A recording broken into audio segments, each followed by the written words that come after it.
Bible kalong ka jing thoka baku la persan sim juble Traibu lapan skam ringkat tin jambu long katin kordor uble Pertai kaya leban pendu yaka Kam lasa tiada lele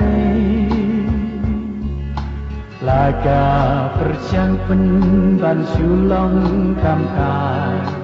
Long kakti pane ule Bible kalong hoj Bible kalong Tin ule kaktin ba jiu nam du Jiu nam kan ne ho jiu nam kan ne Si haga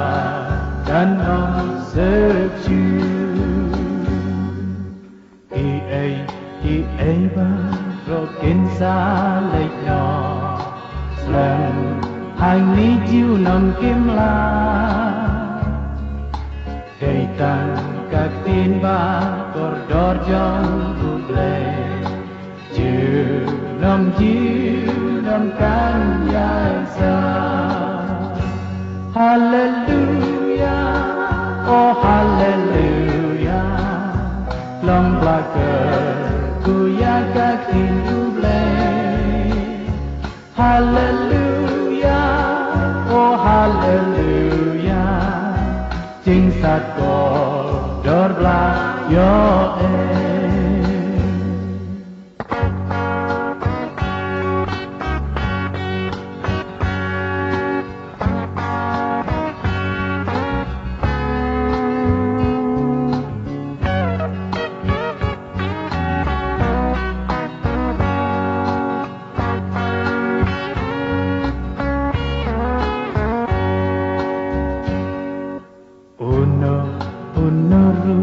Paduna jingsa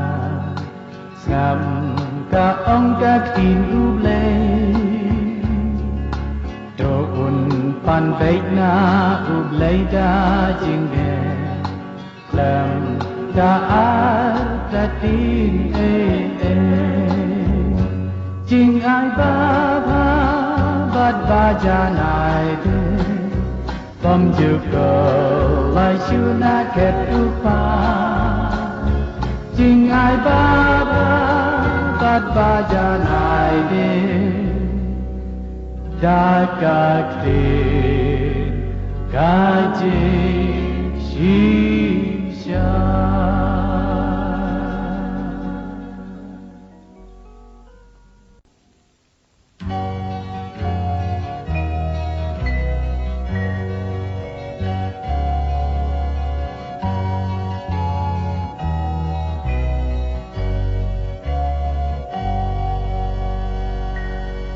Giêsu ông ngà lòng chi cha ô ji khang trong khi làng vỡ trong la char ki ba qua van sud ale apoda na van yo jing in de Ngalang da si siya nang aplang rot baba Nga ay tila jing im yaki bangker banda Nga itu baya iuong patunjuk yana dalam kijau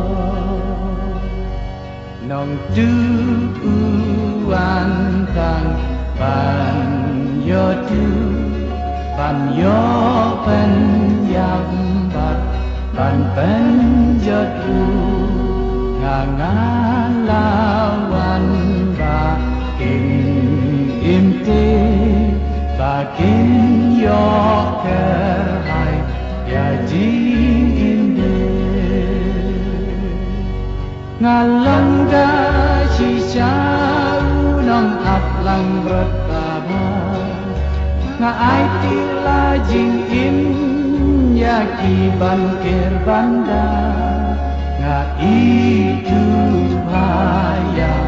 iu om badon